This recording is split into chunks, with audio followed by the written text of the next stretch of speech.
Psalmul 2. Pentru ce se întărâtă neamurile și pentru ce cugetă popoarele lucruri deșerte? Împărații pământului se răscoală și domnitorii se sfătuiesc împreună împotriva Domnului și împotriva unsului său, zicând: să le rupem legăturile și să scăpăm de lanțurile lor. Cel ce șade în ceruri râde, Domnul își bate joc de ei.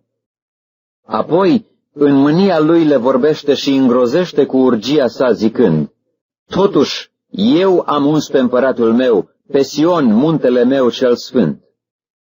Eu voi vesti hotărârea lui, zice unsul. Domnul mi-a zis: tu ești fiul meu, astăzi te-am născut. Cerem și-ți voi da neamurile de moștenire și marginile pământului în stăpânire. Tu le vei zdrobi cu un toiac de fier și le vei sfărâma ca pe vasul unui olar.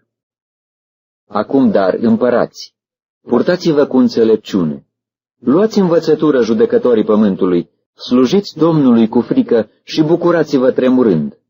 Dați cinste fiului ca să nu se mânie și să nu pieriți pe calea voastră, căci mânia lui este gata să se aprindă.